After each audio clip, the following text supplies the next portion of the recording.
Like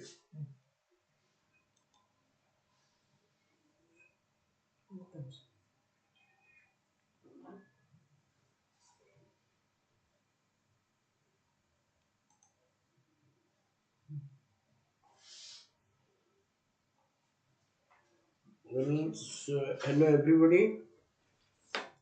Last class we had completed Supreme Court of India Judiciary. We were continuing with Judiciary and we completed Supreme Court of India. We have discussed the related aspects of Supreme Court,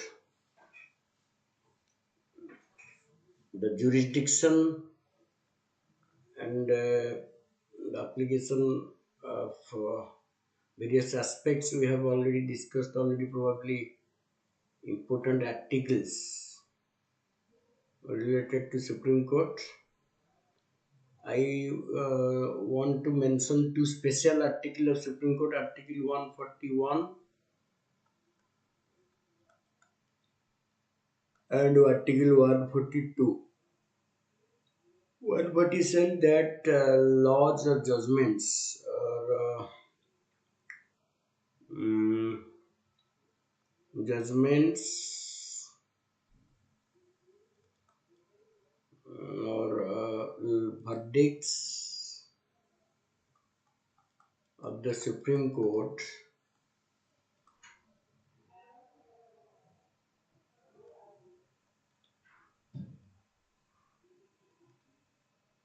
shall be binding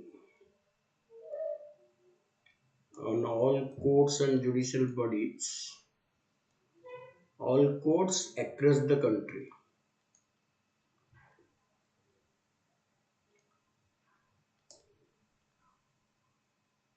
All courts across the country. That is 141. And Article 142 says power of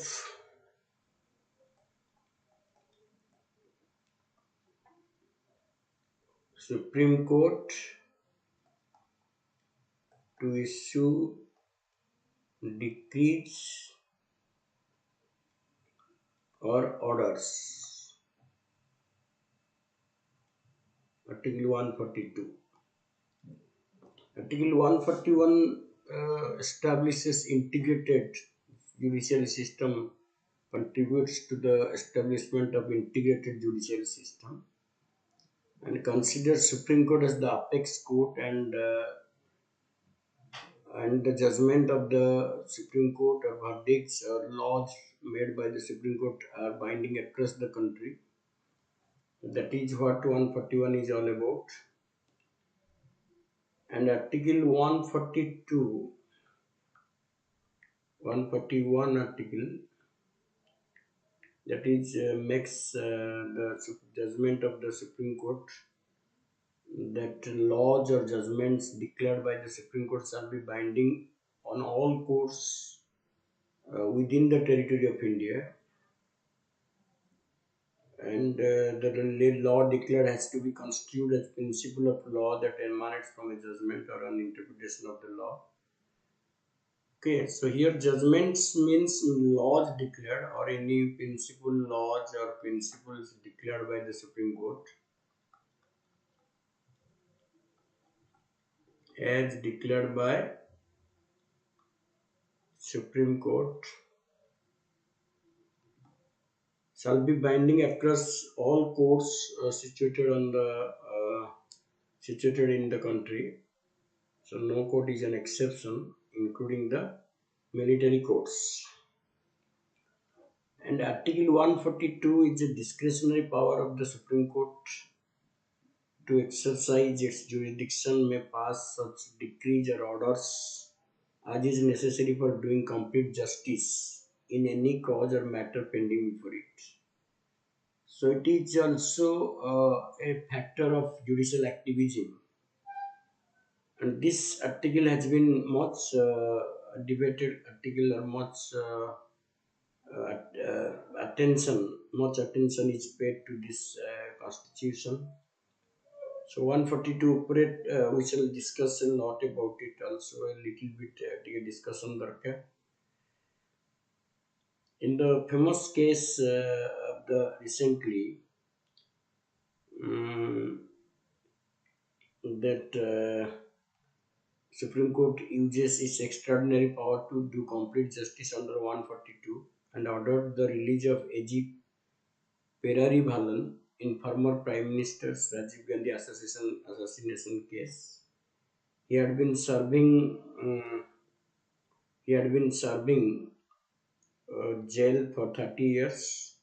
So that was beyond the life term. Hence, the court ordered the release of the convict AG Perari Bhalan. AG Perari Bhalan.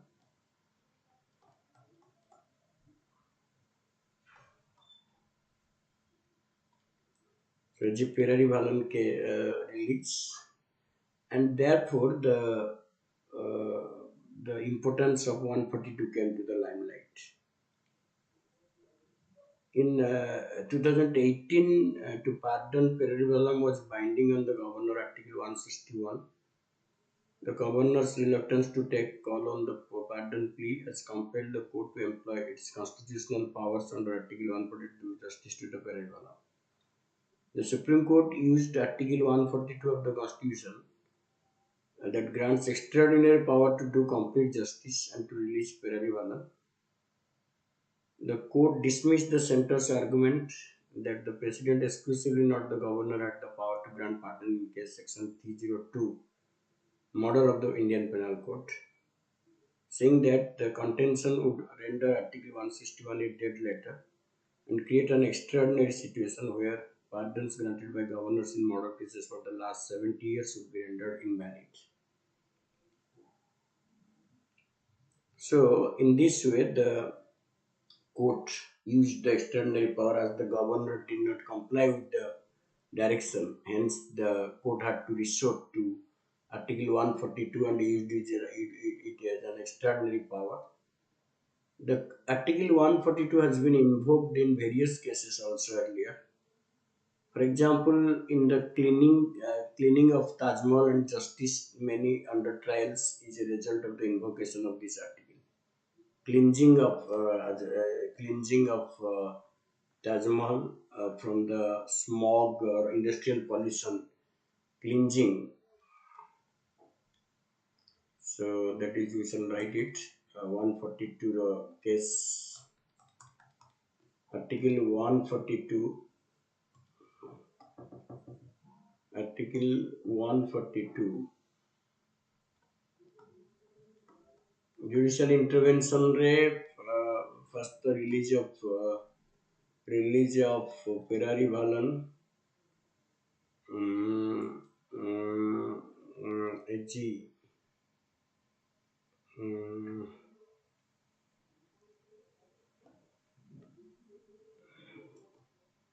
release of AG Perari Bhalan.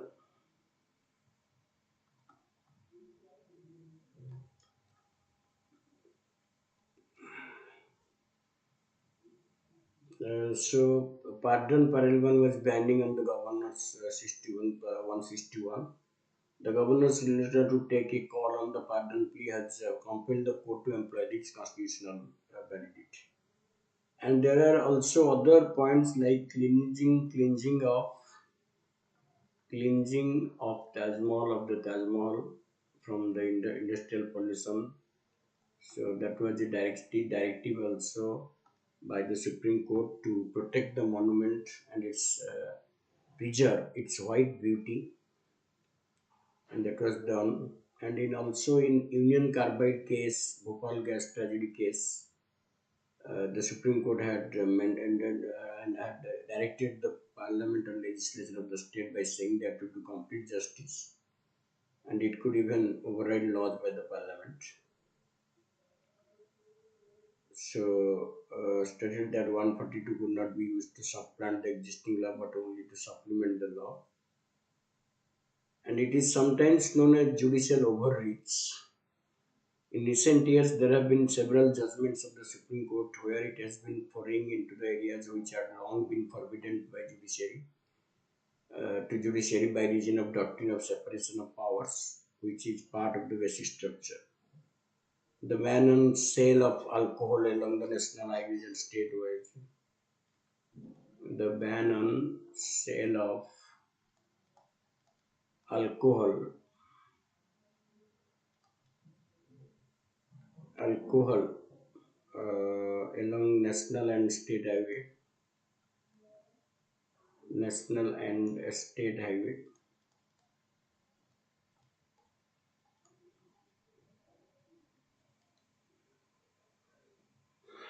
That is also there.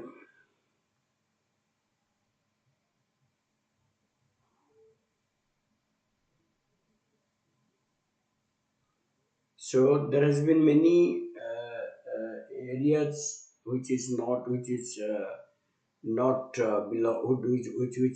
do not belong to the judiciary has been enforced or has been decided by the Supreme Court, and the Supreme Court has given direction to the executive and the legislature in the under these articles. So the Supreme Court needs to introspect on whether the use of article as an independent source of power should be regulated by strict guidelines or not. Another option is that all cases invoking Article 41 42 should be referred to the Constitution bench, at least 5 judges, so that this exercise of discretion may be the outcome of 5 independent judicial minds operating on matters having such far-reaching impact on the lives of the people. In all cases, the court invokes Article 142. The government should bring out a white paper to study the beneficial as well as the negative effect of the judgment after a period of 6 months or so. Okay, so this article has been much debated, has been much criticized by the powerful, by the powers that to be, and it has already even it has been demanded for the abolition of the article. But this kind of article empowers the judiciary to interfere in the domain which belongs to the executive and legislature. But why? Because when executive and legislature do not expectedly function to meet the needs and aspirations of the common people, and when they fail to do justice to the people, to the environment, to the society at large, the Supreme Court comes out of its limited periphery and declares or issues decrees and orders. So, although it is perceived as a violation of separation of power, but it is also that justice, giving justice or ensuring equal justice and justice to the people is also a basic structure. So, therefore, the article has both is a necessary evil, considered to be a necessary evil in Indian context. Okay. So this is all about your Article 141 and 142. There are several cases related to 142, and it adds to judicial adventurism or judicial overreach, violating the separation of power. So, but this kind of things is considered, and it is still a very active article, and demand for its abolition is unconstitutional. Okay. So this is all about your Supreme Court. We have discussed the questions also. So I hope you all of you have gone through the class and must have been getting some benefits from this initiative of Vanik, the mega institution for civil service aspirants. So now we shall continue with the judiciary, starting from High Courts first. We have discussed Supreme Courts. So now we shall go to the High Courts, and we shall see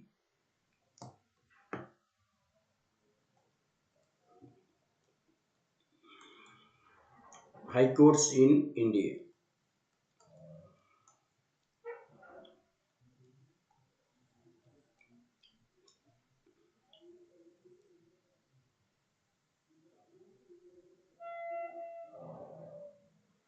High Court is the apex judiciary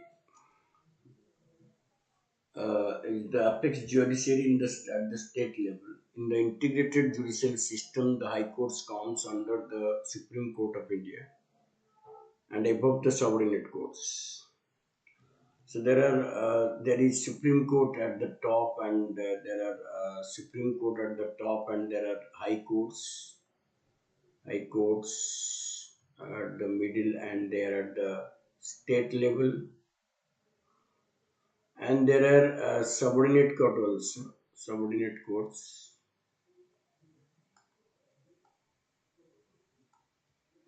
subordinate courts.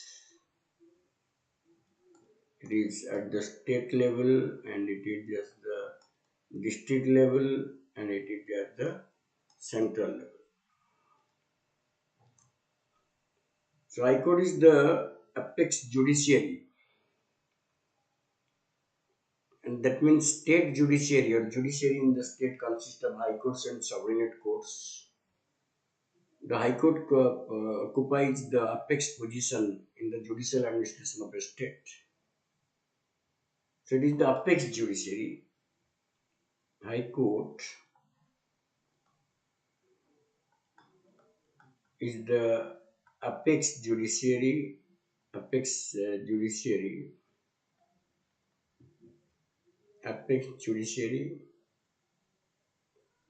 in the state, in a state.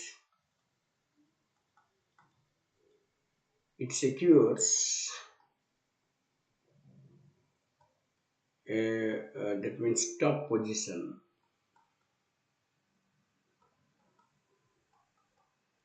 in the judicial administration in the state.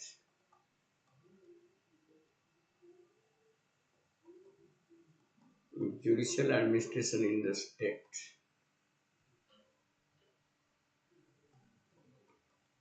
Of a state.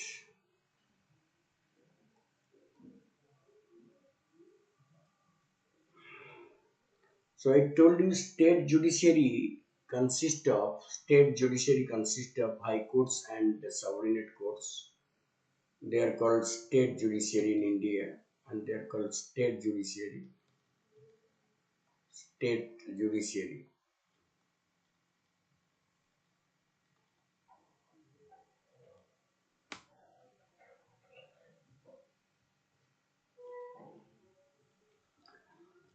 Then origin of the High Court.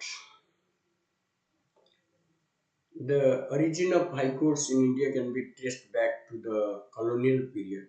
Can be can be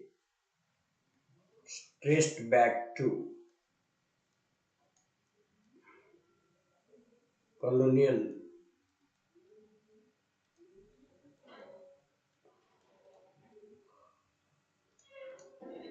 period.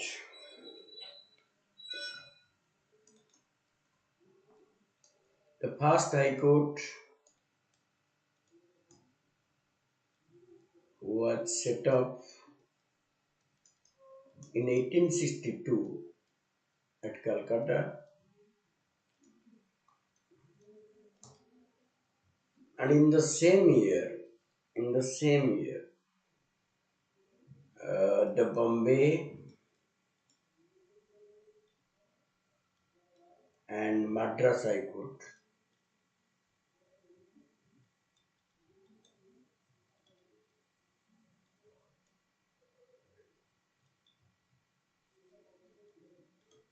were set up were set up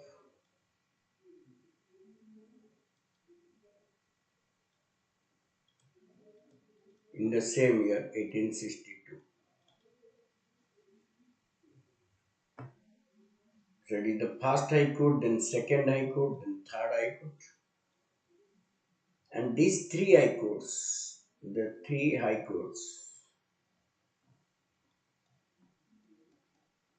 such as Calcutta, Bombay, and Madras, were set up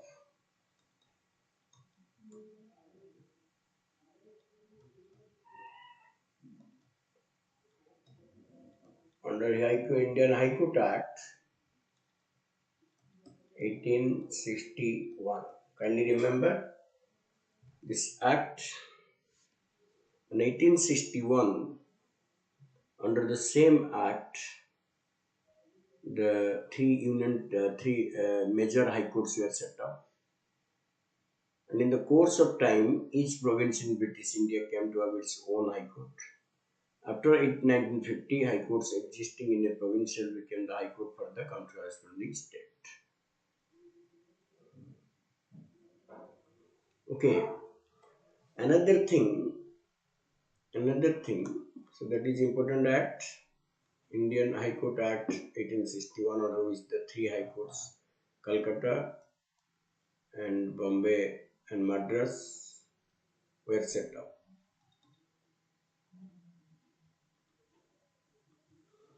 The constitution provides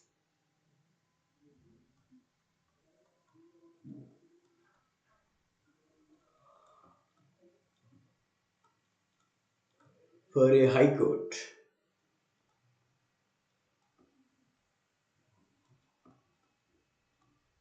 for each state re high court darkar for each state, but by Seventh Constitutional Amendment Act 1956, the Parliament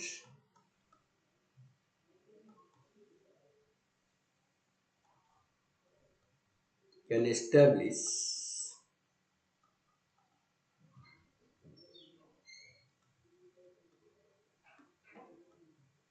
a common high court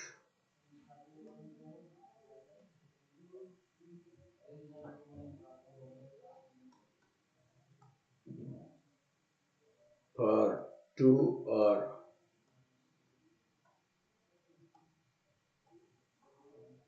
more states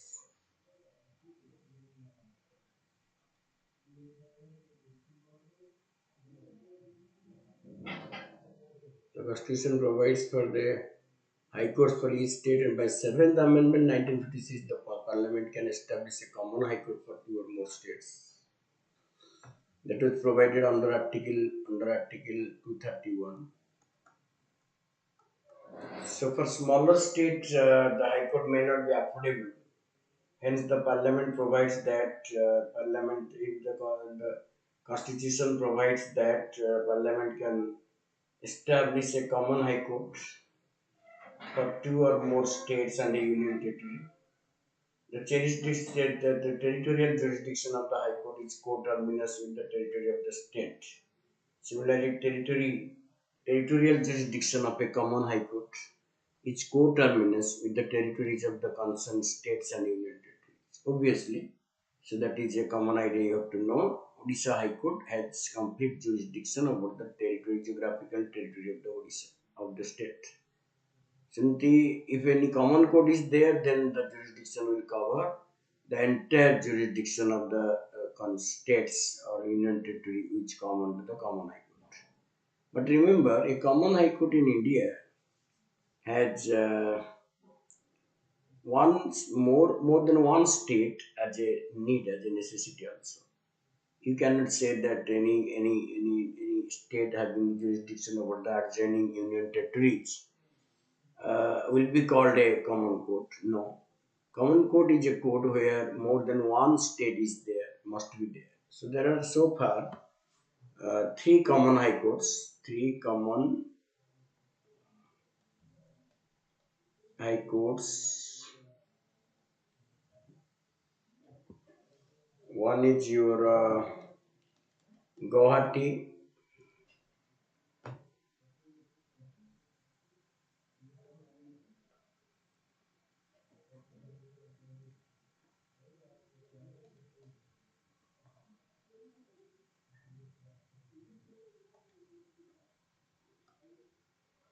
Number two,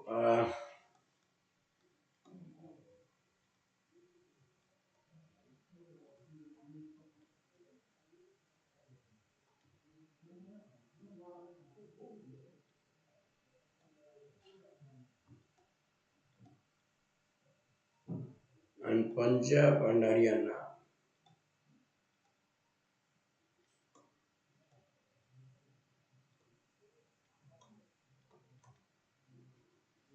The Guwahati High Court contains four states: Assam, Nagaland, Mizoram,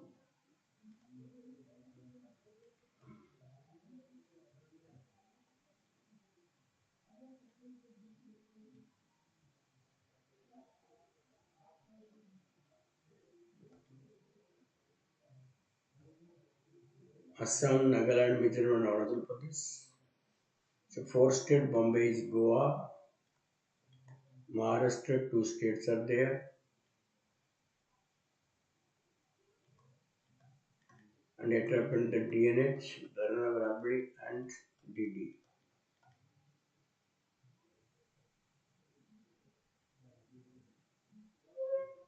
That is common High Court in India.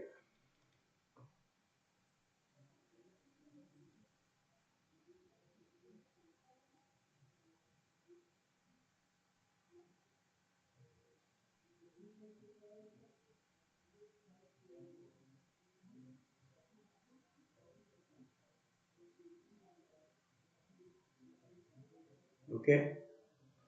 So these are the common, and who can establish the common High Court? The Parliament can establish the common High Court.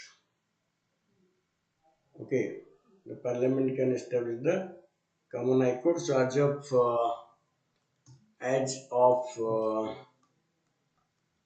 2022, India has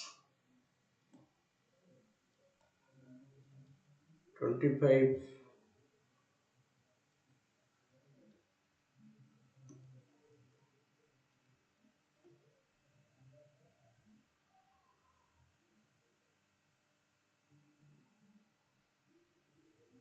at present. India has 25 high courts,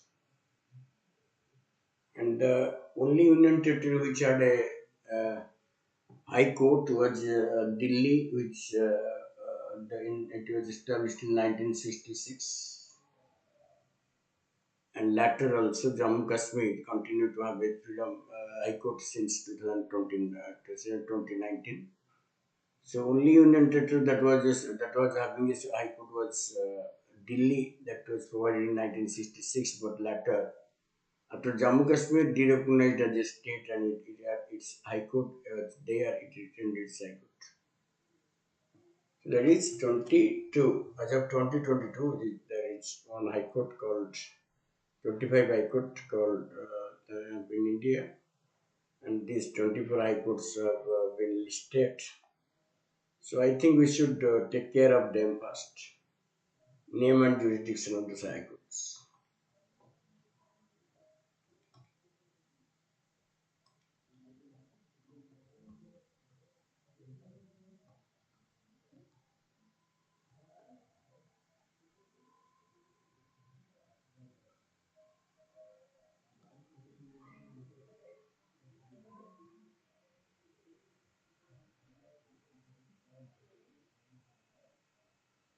We will just put it the name.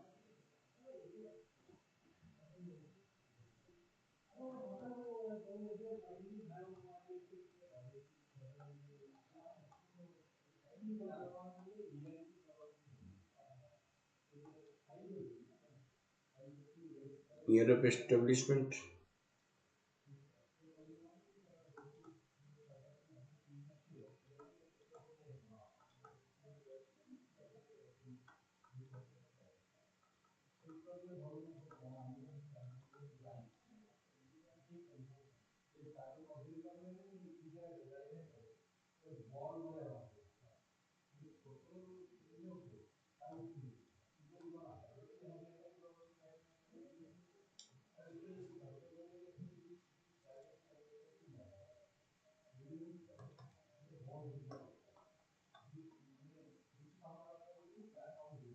Allahabad. 1866 UP, and seat is in Allahabad.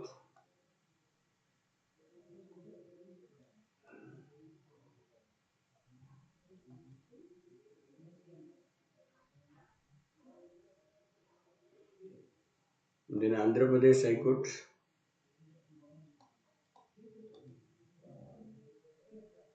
2019.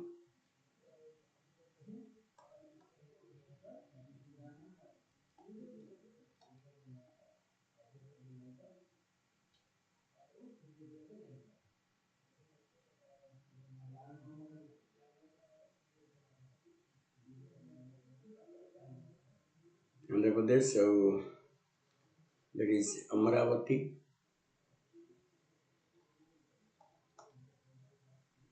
Okay. Then it was Bombay, 19, 1862. Bombay High Court, Bombay, Maharashtra.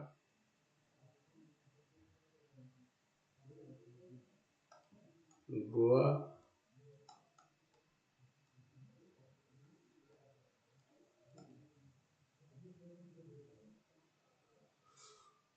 so it is headquartered in Mumbai.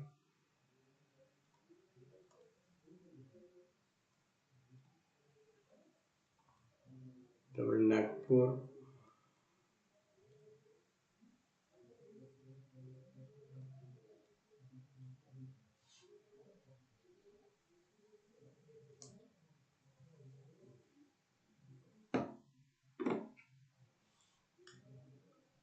so Nagpur, Aurangabad,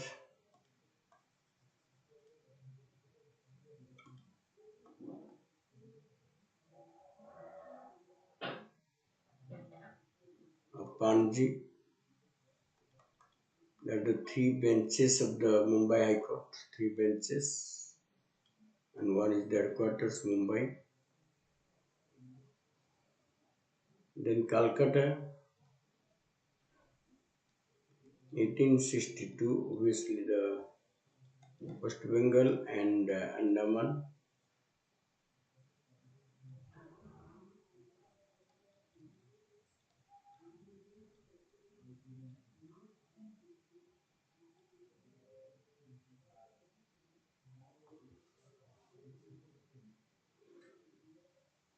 WB and Andaman Nicobar Islands, Kolkata,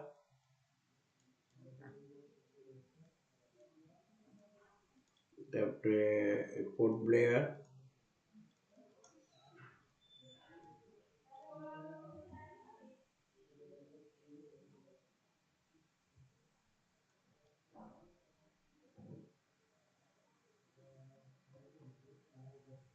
then Chhattisgarh,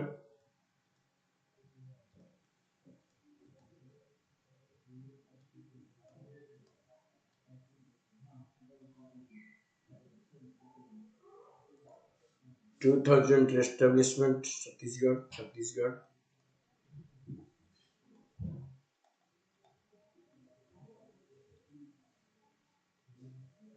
Bilaspur,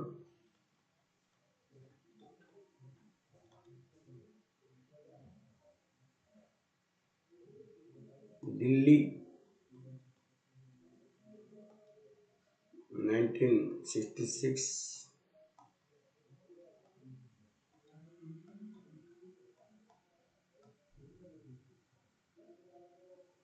Delhi,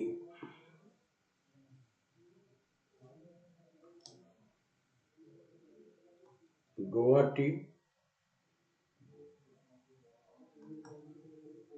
1948, বাকি লিখতেন সেটা Assam,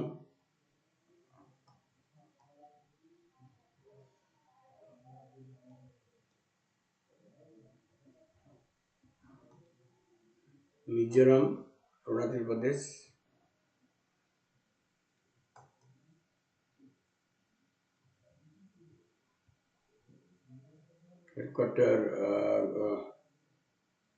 headquarter Guwahati,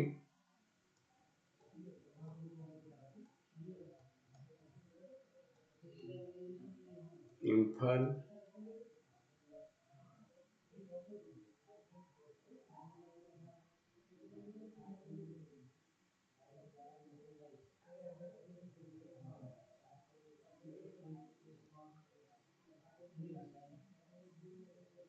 benches Imphal, Kohima,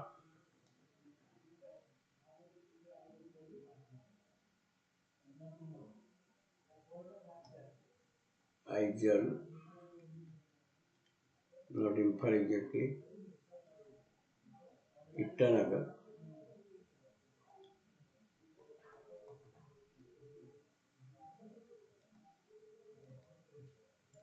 So there are several branches of Guwahati High Court. It is having three branches in the state capital. So Guwahati is the main branch, and Kohima, Aizawl, and Itanagar is the branches of Guwahati High Court. Okay, now I shall come to another court, Gujarat. Gujarat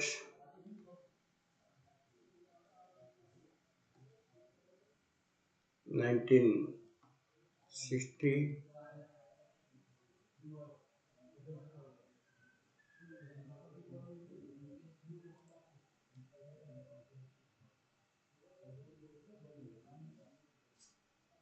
Gujarat 1960, Gujarat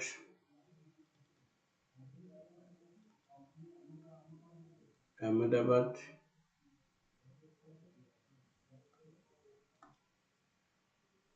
then your Himachal Pradesh,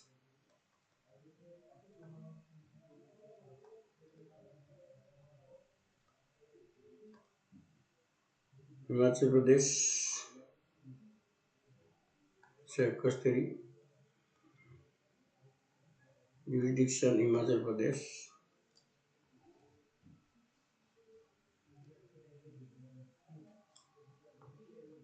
Himachal Pradesh, it was Shimla.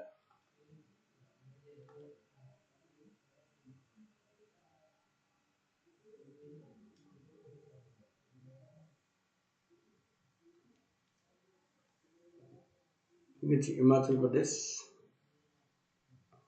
then Jammu and Kashmir, 1928, Jammu and Kashmir and Ladakh,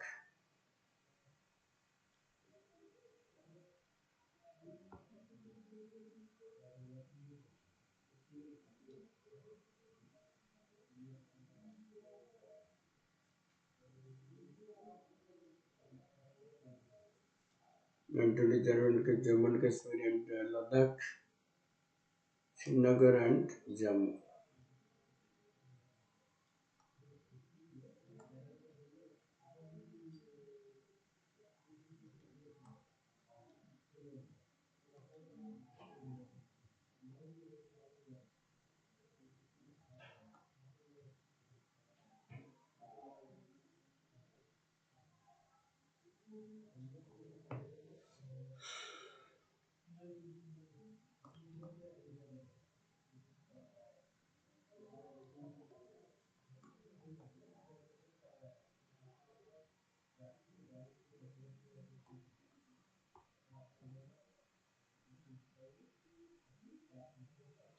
In Jharkhand was burnt, and headquarters to Ranchi.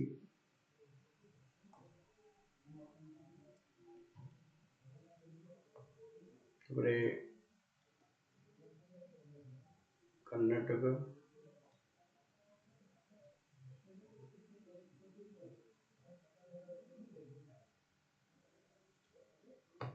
Karnataka,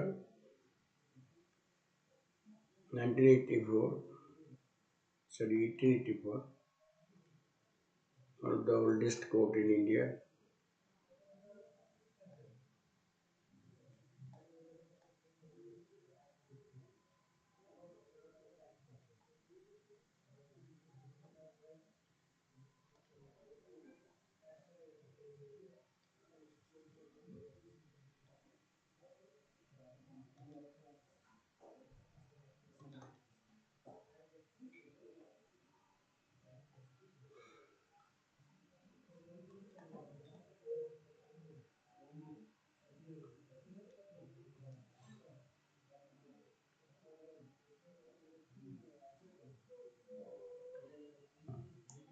Kerala High Court,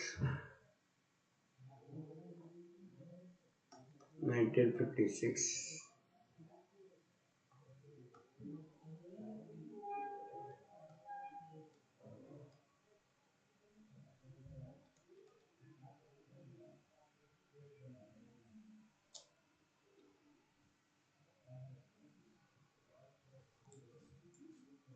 There were Kerala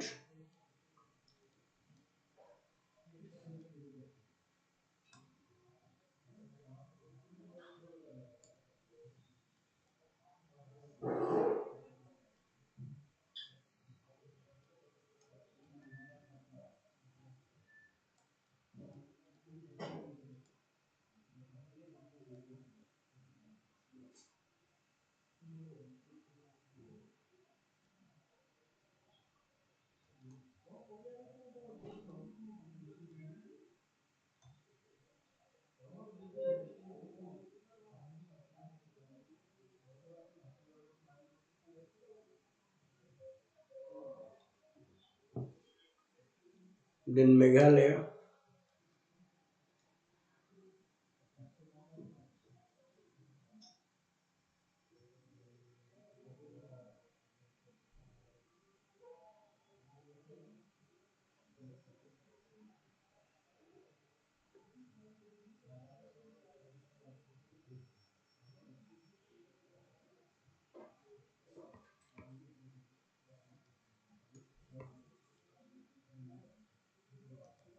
Madhya Pradesh.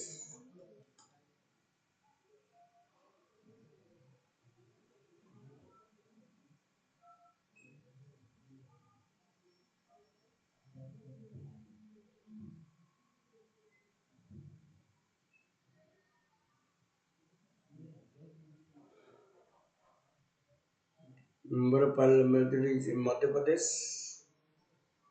Madhya Pradesh is 2013.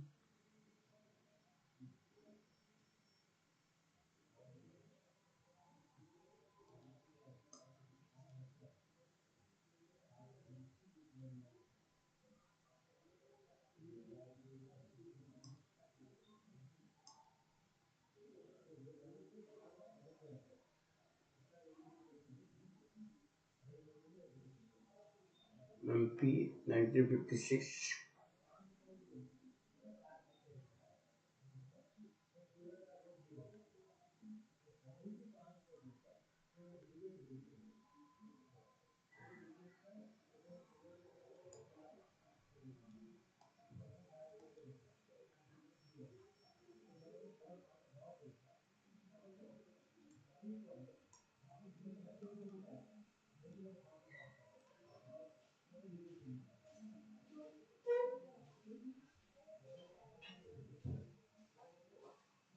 Jabalpur, Indore.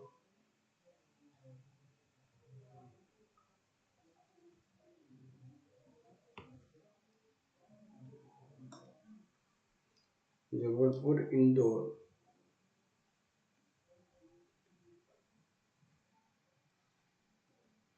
Gwalior.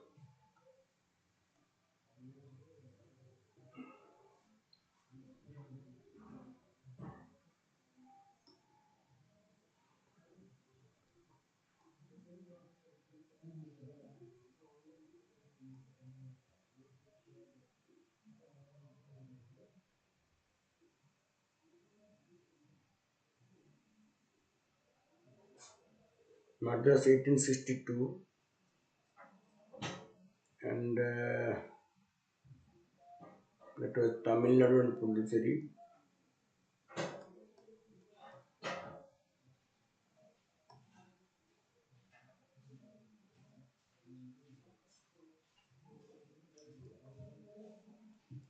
And I told you it was established under the same act 1861. That got in Chennai.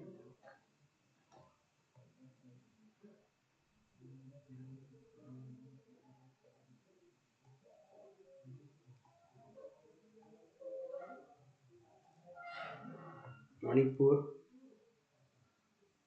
year Tera.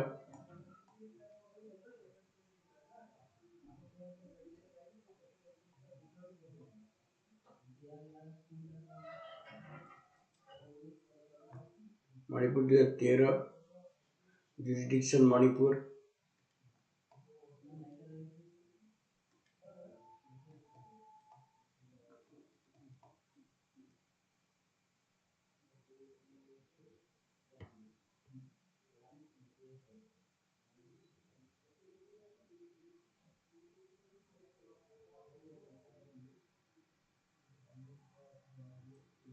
Manipur. Manipur Gertera Manipur Imphal.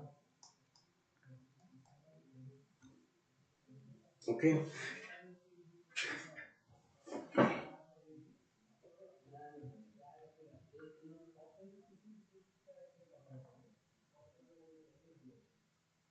Manipur.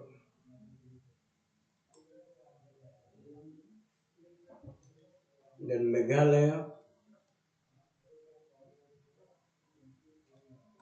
2013 jurisdiction Meghalaya and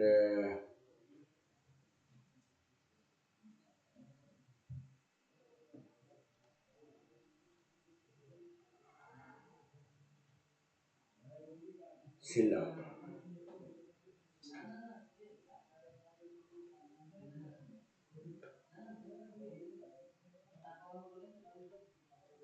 Odisha.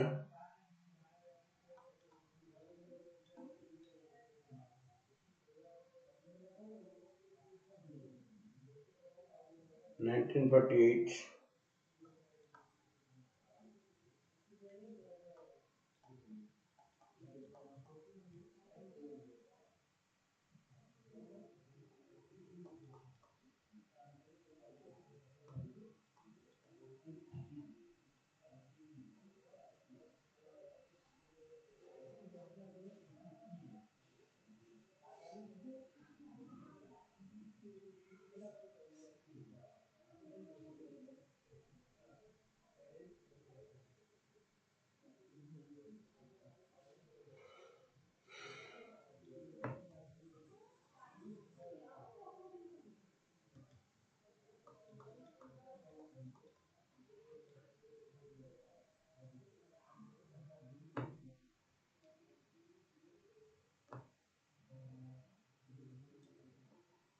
Patna High Court 1916.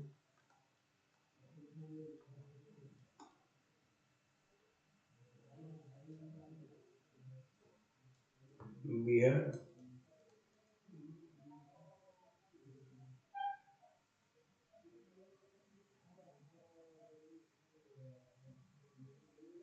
Patna 1986 Bihar. Patna.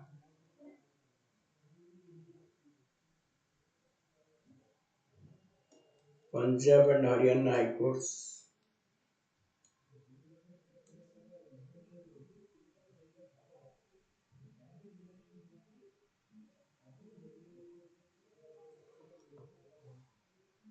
1918.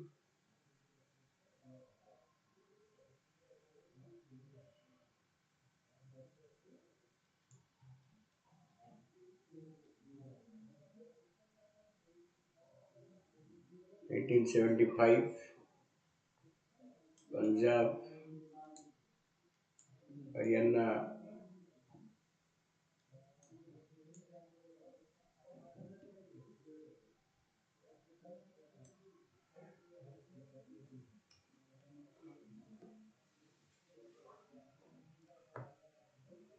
Rajasthan.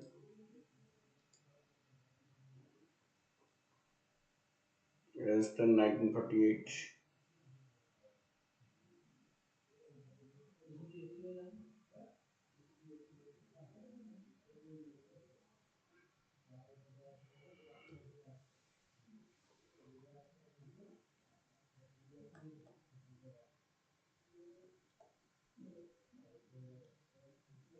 Rajasthan 1949. Rajasthan.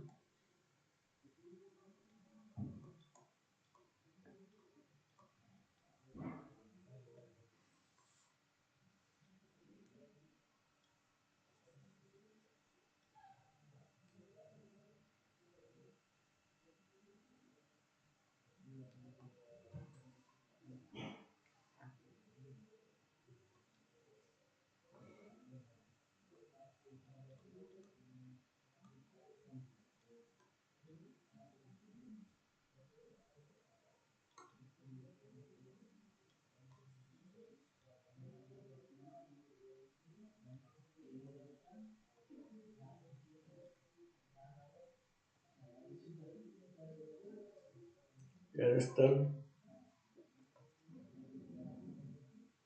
Sikkim, 1975, Sikkim, Gangtok.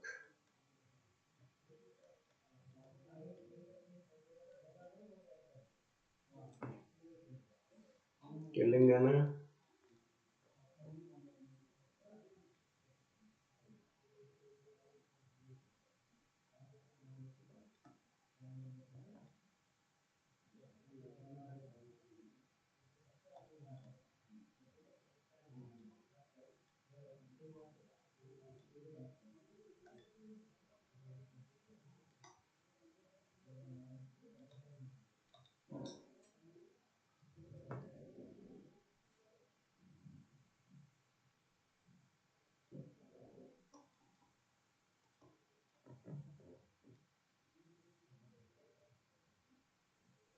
Tripura,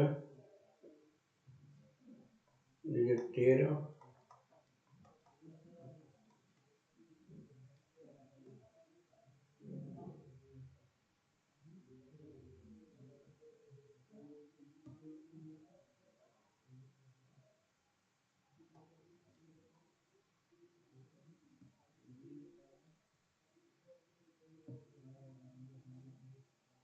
So these are the complete list of, you have 25 high courts, although you will get it from other books also, but we have made it on paper, on presentation, because to memorize certain aspects.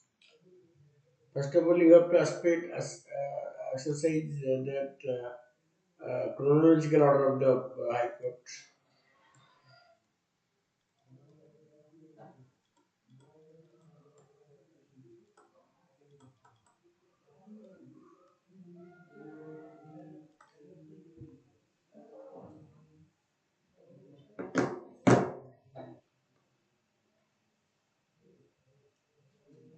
Memorable chronological of high courts, maybe next is benches, states being capitals.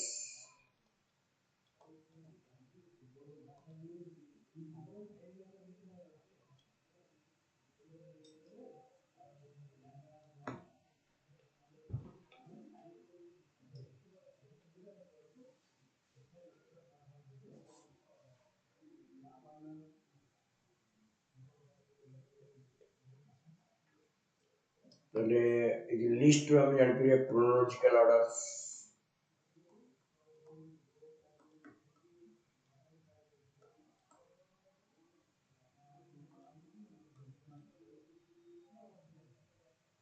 Chronological orders.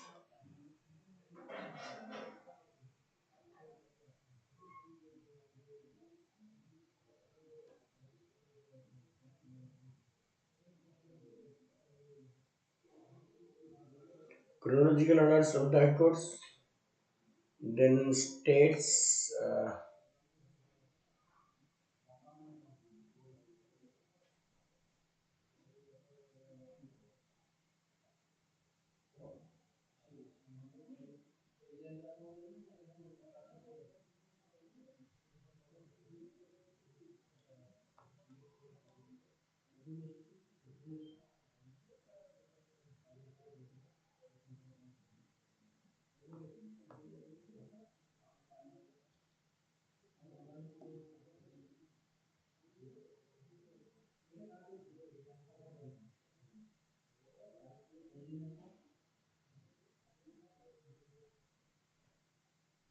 Chronological orders of the high courts. Next.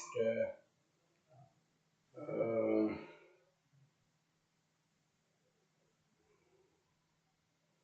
Headquarters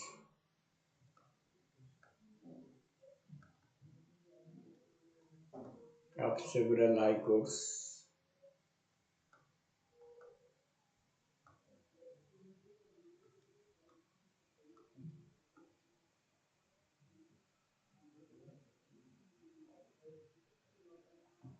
State having several headquarters of several could not situated. in the state capital.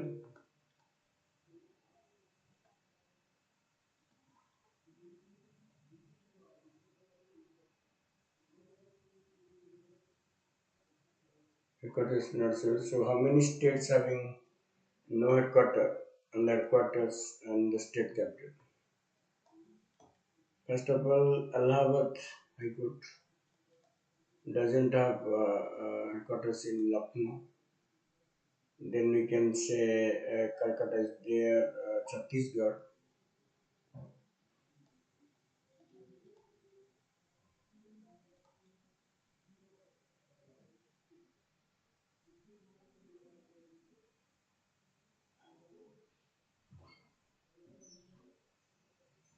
Okay, that is the things. So Chhattisgarh, mm,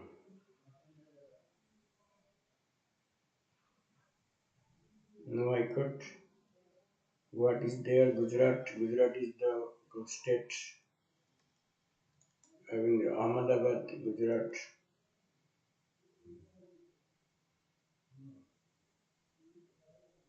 Jharkhand अच्छी, कर्नाटक ठीक अच्छी, Kerala.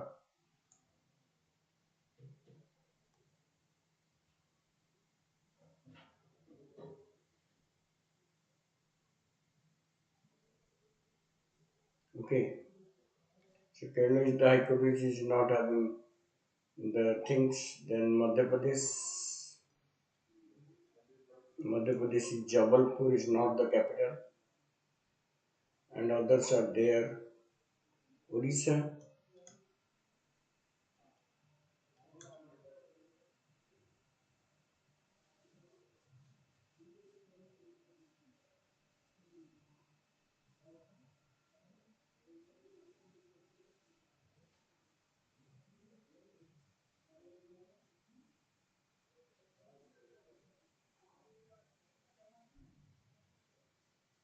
Okay, so these are the states. I mean, six states and 22 states.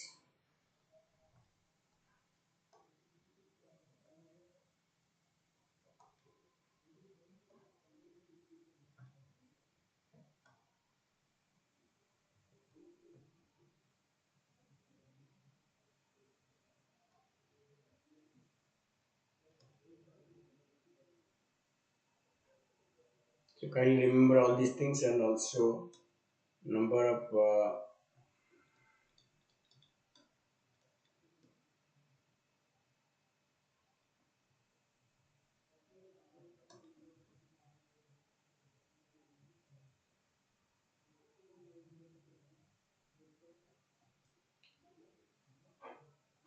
okay, so then you can write also uh, benches of the High Court you have to remember. Okay, now we shall come to the composition of the strength or composition of the High Court.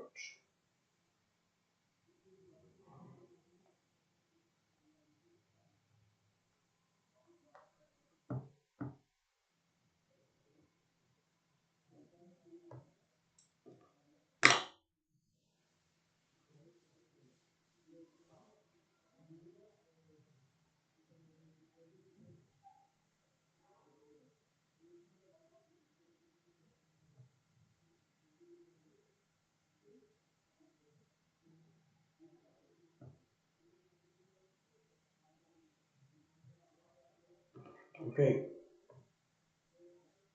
so these are the High Courts in India. Now we shall come to constitutional provisions. Constitutional provision in part VI, Article 214, 231 deals with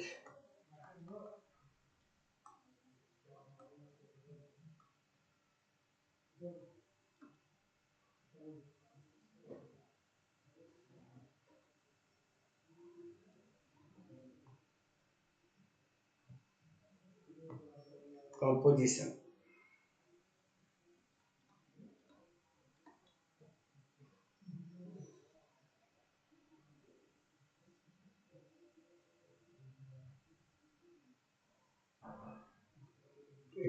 Chief Justice.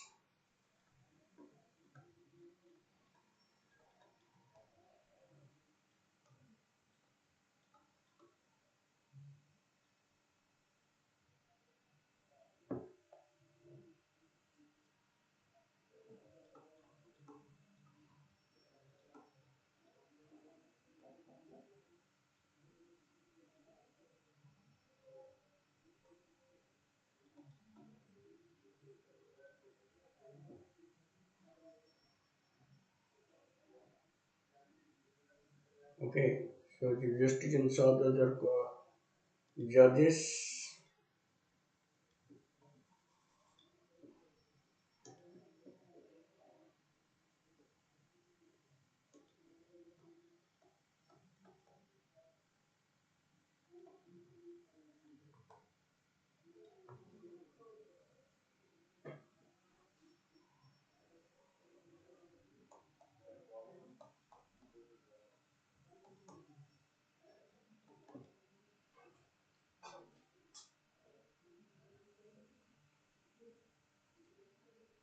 In case of Supreme Court, the number of judges is fixed by the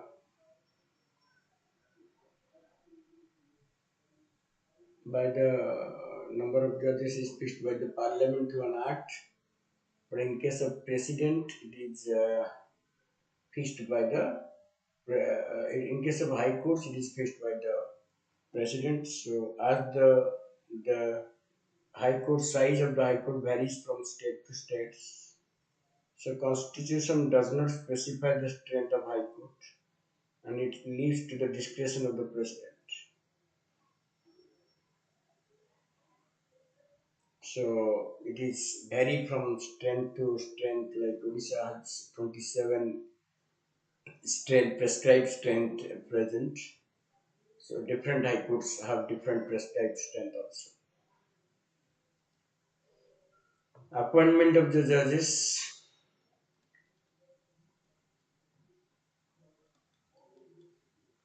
Chief Justice and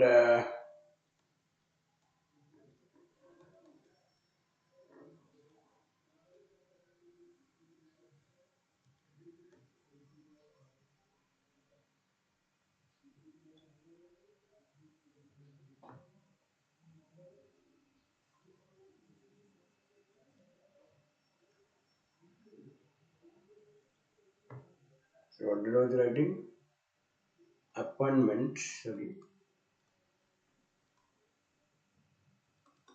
the Chief Justice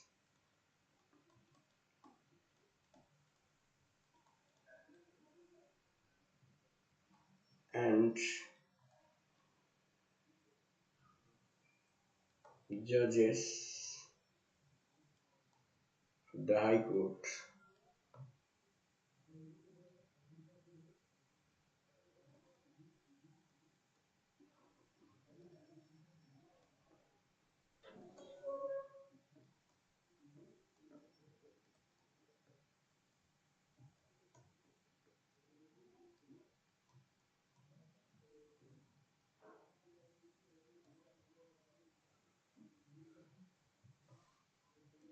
On the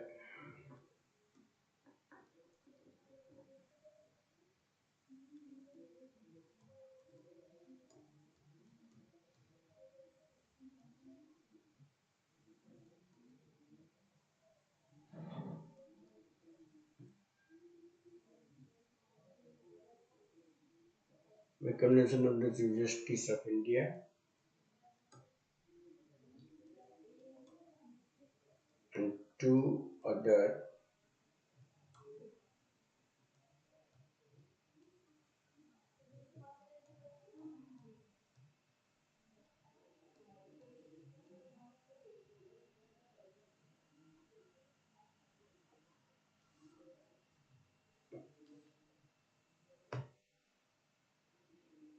Okay,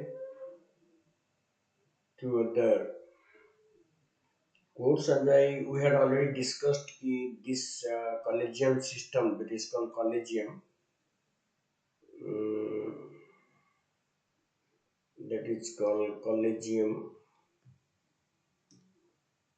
judges of the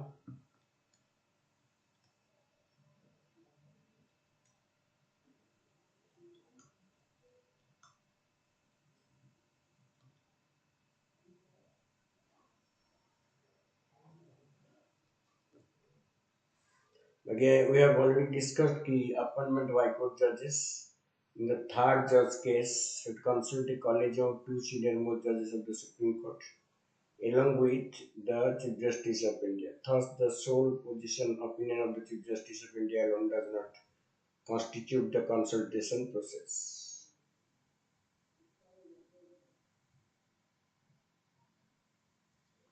So that is called collegium. So collegium for High Court is two judges, and collegium for Supreme Court judges constitute four judges. In any matter, the only mere consultation with the Chief Justice is not enough. The President shall also, the Chief Justice in turn also consult the two senior most judges. Okay, the High Court Chief Justice.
Okay, this is the all about the appointment of the Chief Judges of High Court. Now we shall come to the qualifications.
We should be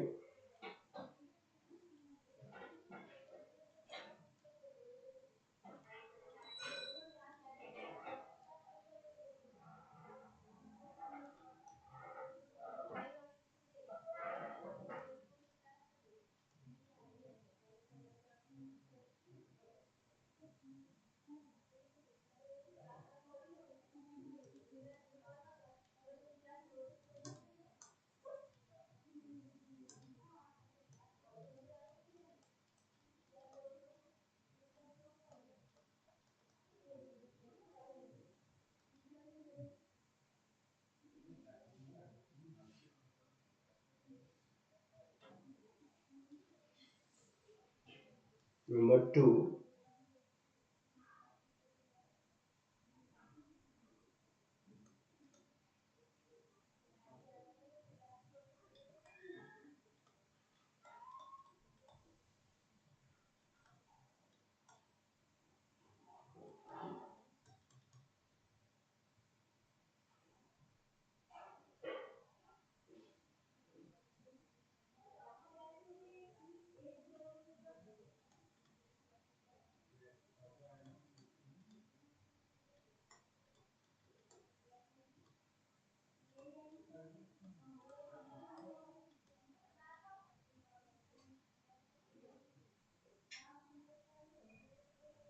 number three.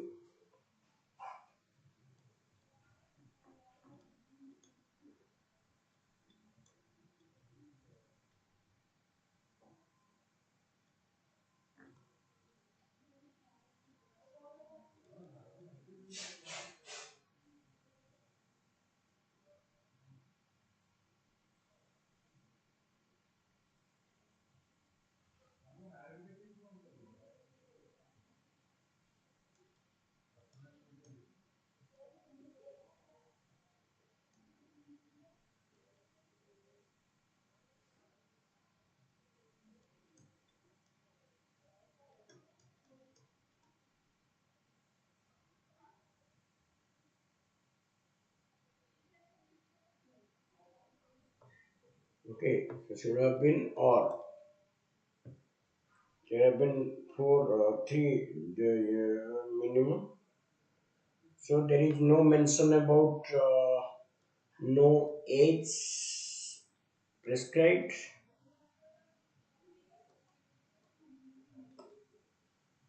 no provision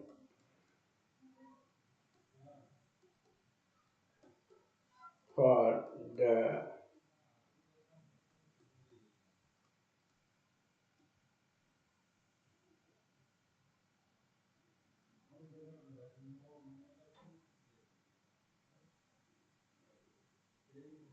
no provision for no provision for the appointment of distinguished jurist.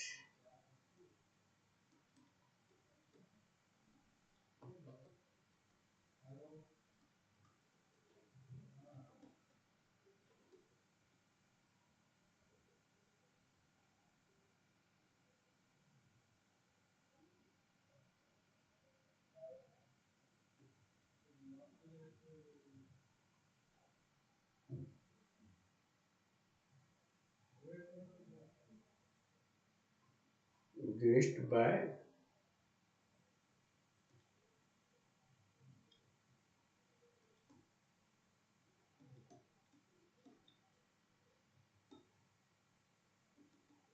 So these two are not found. The second one was found for Supreme Court but not for High Court. So no provision for distinguished judge to be appointed as the member of the High Court. Member of the High Court.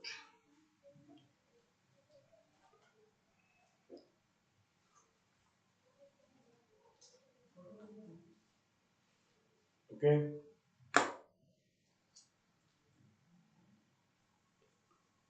Now the appointment of acting CJ. Sorry, acting Chief Justice.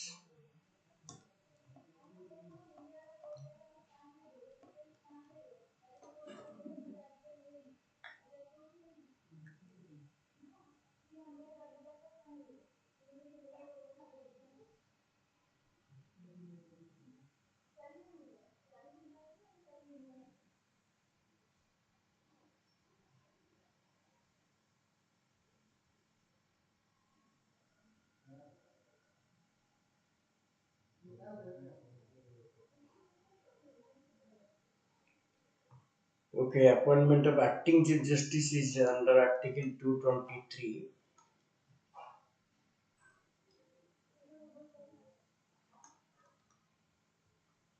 Acting Chief Justice. Just a minute.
So, acting Chief Justice is appointed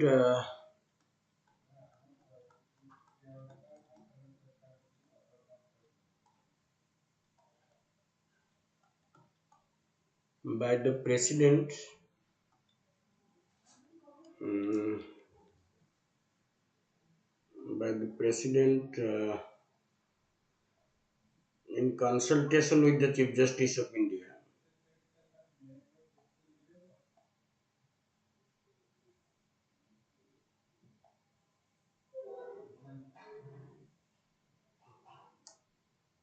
In consultation when in the following events.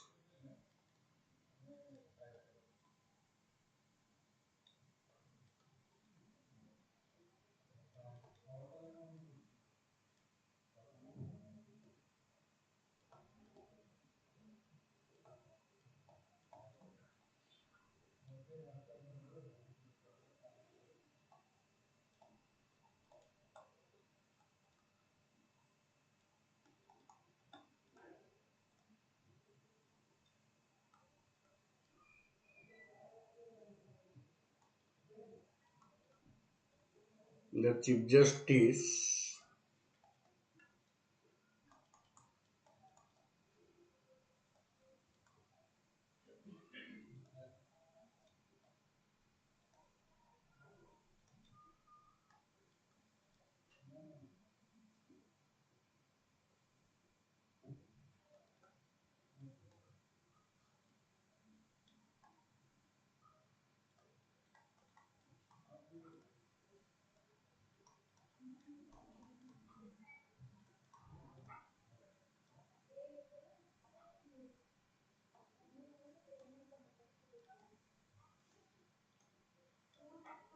duties of his office. A similar condition is there.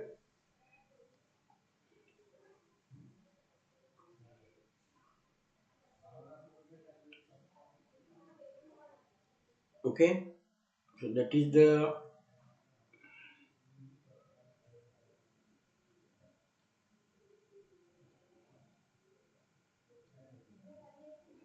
okay,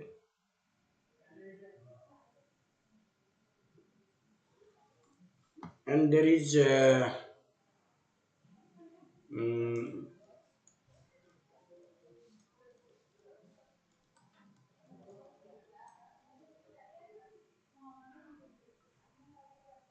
there is appointment of mm,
and there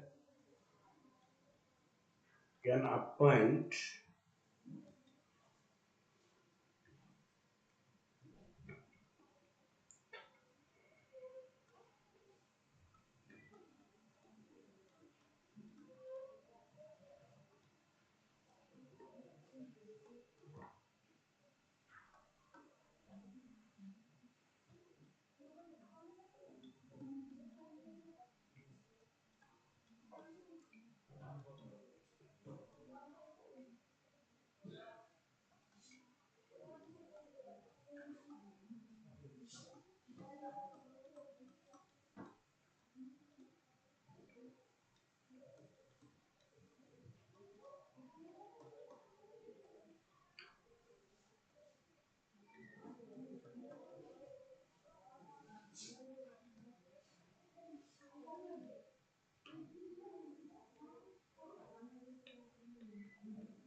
this is the circumstances that leads to the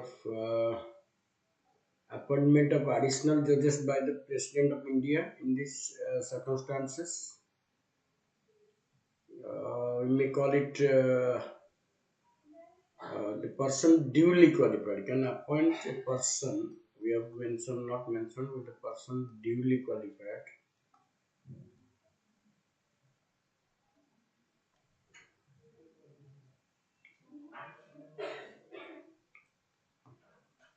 The president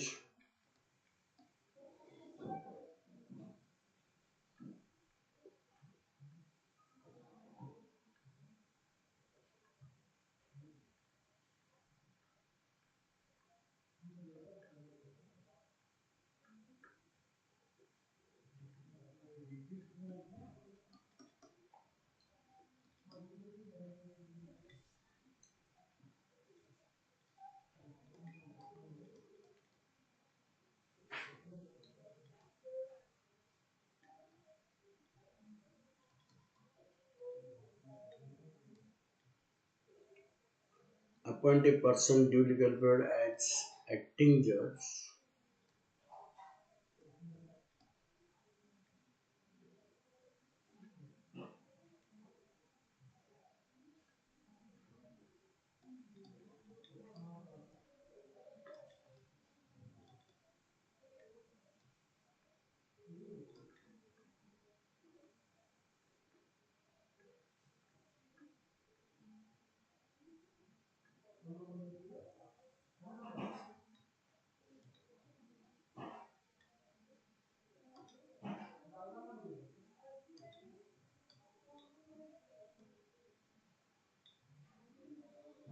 when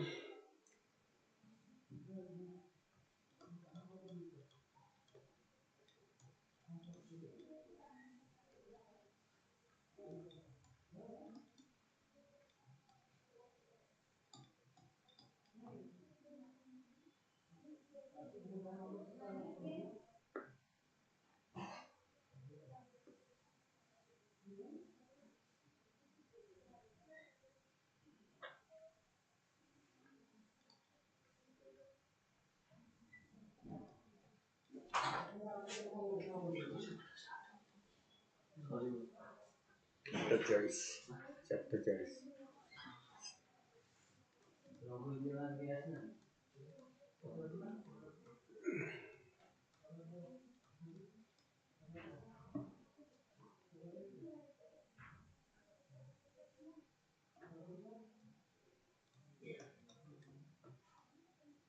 due to absence or other reasons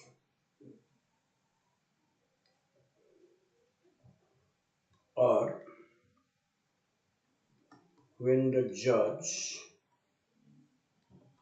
acts as the chief justice acting chief justice of that high court.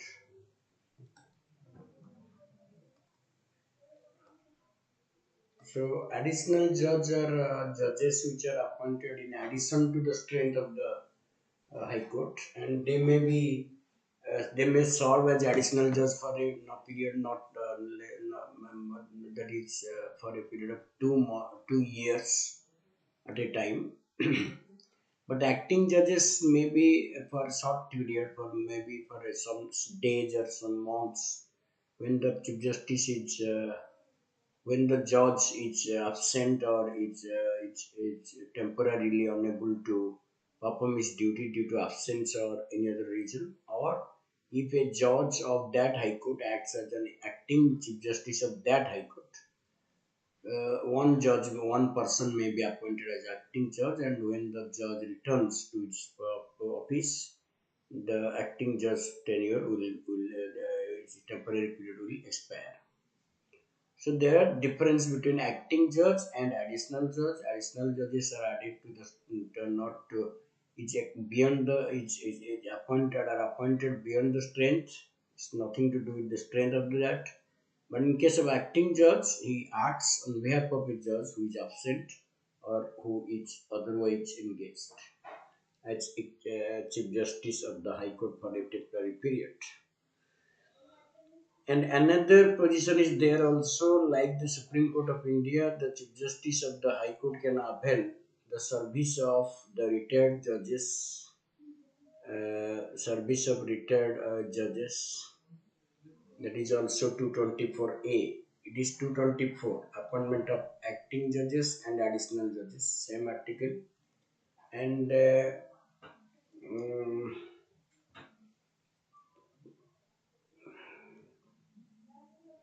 appointment of retired judges. Retired judges.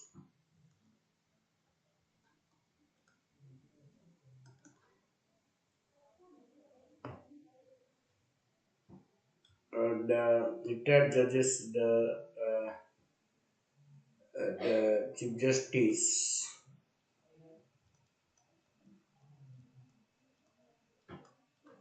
of a High Court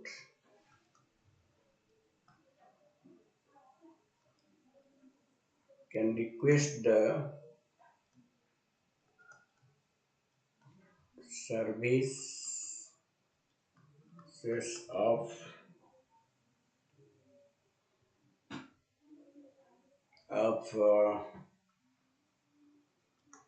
retired judge of that High Court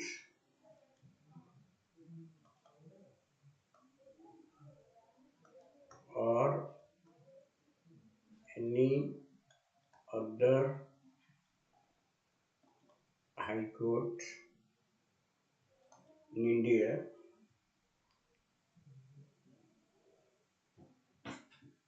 any High Court in India,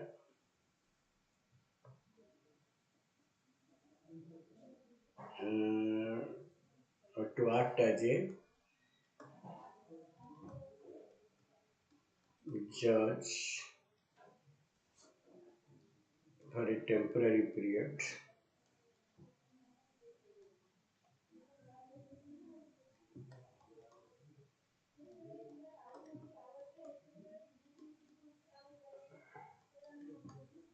The Chief Justice,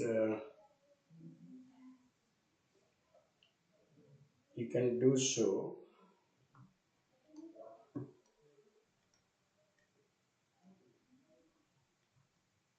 only with the previous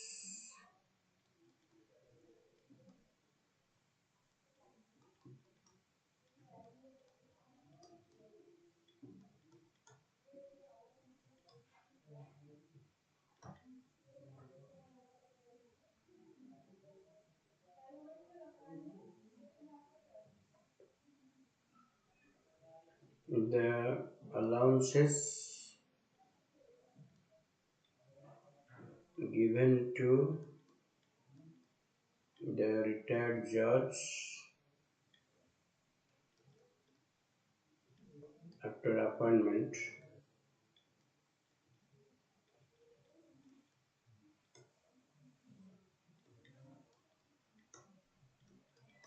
to act as a judge are decided or determined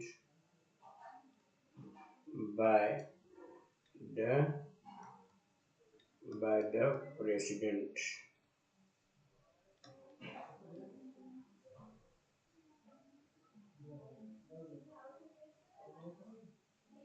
He will also enjoy will also enjoy the privileges, jurisdiction, jurisdiction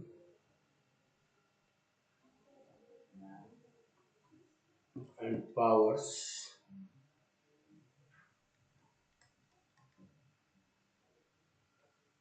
of a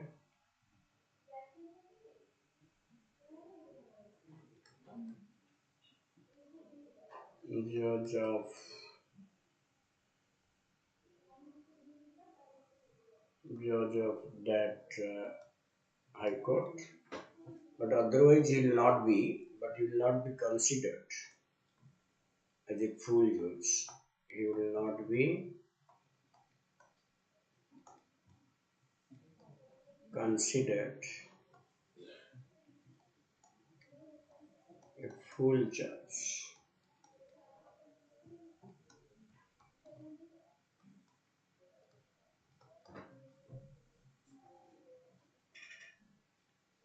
This is Article 224A. Got it? That is the number of judges. Apart from the regular judges, there are retired judges, there are additional judges, there are acting judges, and as we have noted that this is a constitutional provision for appointment of the different kind of judges apart from the regular judges.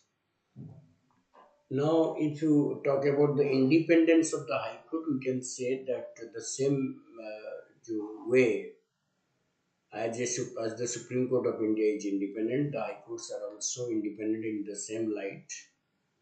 So independence points, those who were there, the points for which they are independent, like mode of appointment, security of tenure, fixed service conditions and all, fixed service conditions. Then your what you can say salaries and allowances charged upon the Consolidated Fund of India, and conduct of judges cannot be banned, and conduct of judges cannot be discussed, and ban on practice after retirement, freedom to appoint its own staff, freedom to power to punish its own contempt, no curtailment in the jurisdiction of the High Court, and separation of executive judiciary from executive. So all these points can also be discussed or can also be cited when you talk about the independence of the High Court. Remember, the High Courts are independent as Supreme Court in their respective jurisdictions. It should be free from enforcement, pressures, and interference of the executive or council of minister and the legislature. It should be allowed to do justice without fear or favor. So that are the points you have to remember. That mode of appointment, security of tenure, fixed service conditions, expenses charged on the Consolidated Fund of India, conduct of judges cannot be discussed, ban on practice after retirement, power to punish its own contempt, power, freedom to appoint staff, jurisdiction cannot be curtailed, separation from executive. All these points you can analyze while talking about the independence of the High Court. Okay, so these are the things. We are not discussing it again, but we have already discussed, so you can add it also. Just I'm writing the points: independence of High Court, independence of High Courts. So they are as independent as the Supreme Court of India, and they are to be free to deliver justice. They are to be free to deliver justice in the proper way, effective discharge of their duties. They should be free from the encroachment, interferences, and pressures of the executive and legislature. So the Constitution has provided inbuilt mechanism for the securing independence of the High Court. There are various points like mode of appointment is different. So in case of mode of appointment, the judges are free. And number two, security of tenure. Security of tenure, they cannot be removed by the president, or they don't hold office during the pleasure of the president. They can be removed only by the parliament after a resolution is passed and the president passes an order. Then fixed service conditions.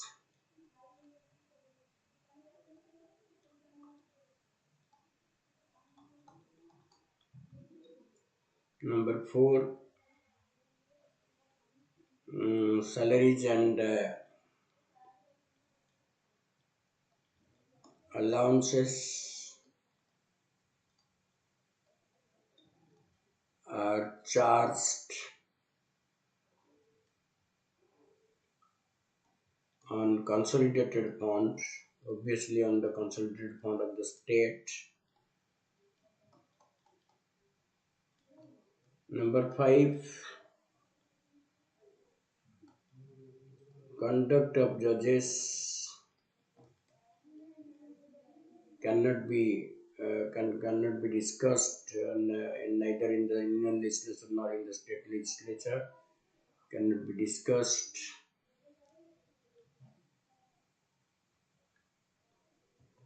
Number 6, ban on practice after retirement. So the High Court judges cannot practice in the High Court after their retirement, but they can practice. They can practice in the Supreme Court of India and other high courts. That has been made by 7th Amendment Act 1956. Because they cannot practice before any authority or any institution, any court, except the Supreme Court and High Courts, other than the High Courts, so that they do not favor anyone in the hope of future favor.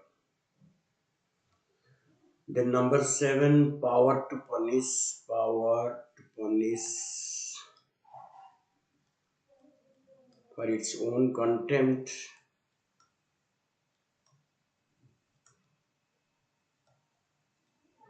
Number 8, freedom to appoint one staff.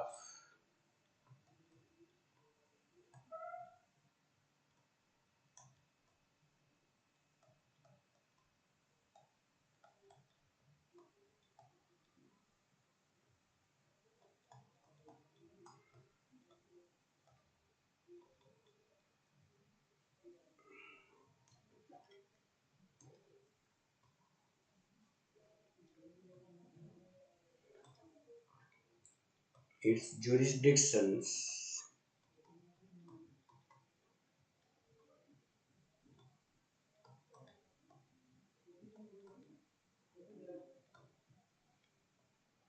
Number 10,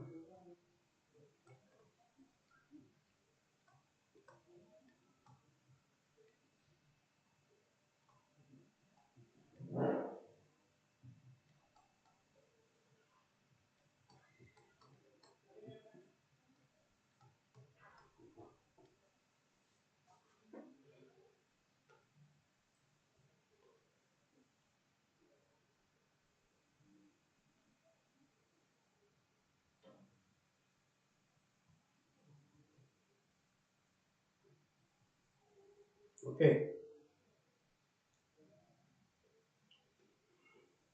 So these are the points which you can add to prove that judiciary in India is independent, and here judiciary means the Supreme Court and High Court. Next, we shall just talk about jurisdictions of High Court. Jurisdictions of High Court. Like the Supreme Court, the jurisdiction of the High Court is also extensive in nature. The power of the jurisdiction or the jurisdiction of the Supreme Court, High Court is confined within the territorial limit or geographical limit of the state or states concerned. However, the Constitution does not have a detailed description about the jurisdiction and power of the High Court. It only lays down that jurisdiction and power of High Court are to be same as immediately before the commencement of the Constitution.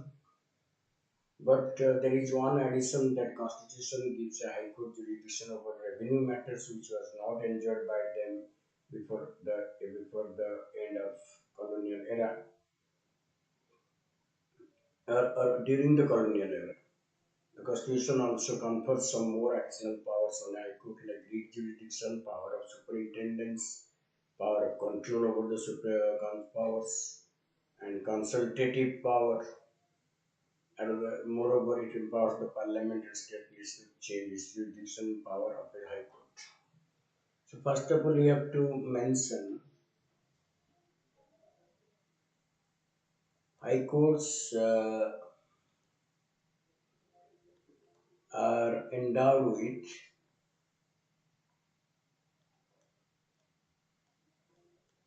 extensive and effective powers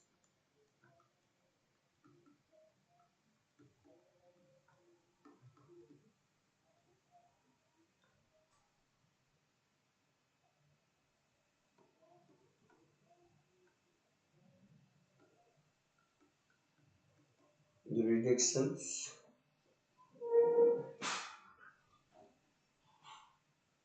it is the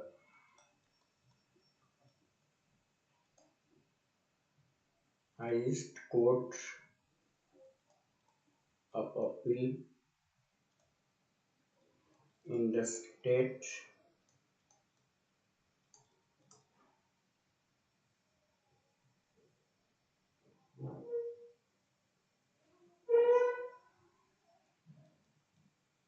Okay. Constitution does not provide in detail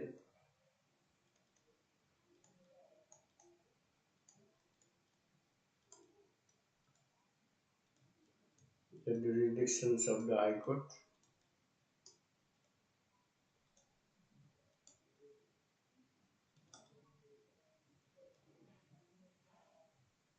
The Parliament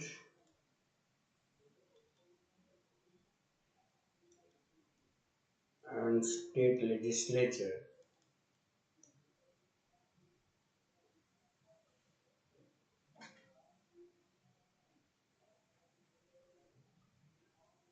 are empowered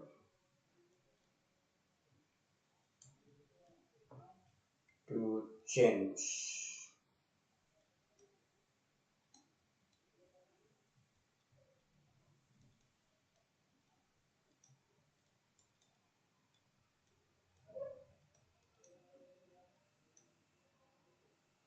so here the Parliament and the state legislature can change. So accordingly, High Court has the following jurisdictions: original,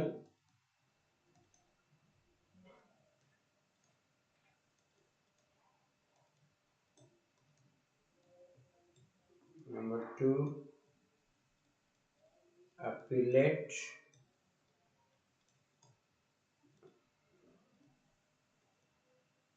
jurisdiction, number three, writ, jurisdiction, number four, supervisory, jurisdiction,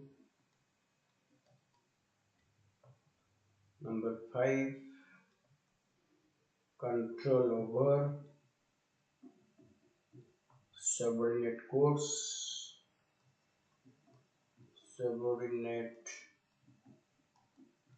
courts, number six, court of record,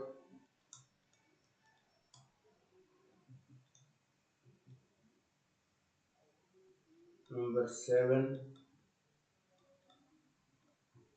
powers of judicial review.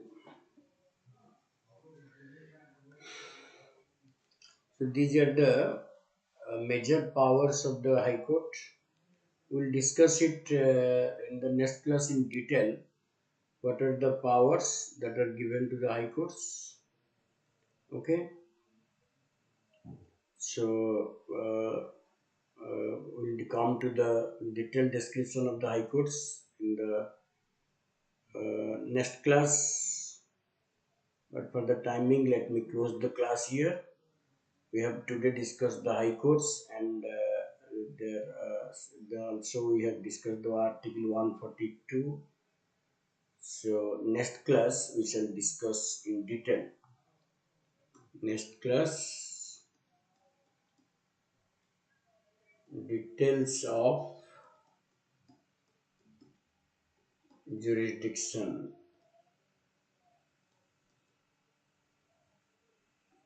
of High Court.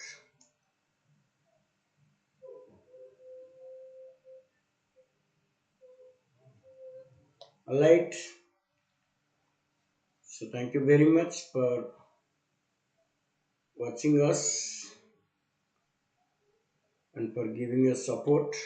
We shall be back next class with the details.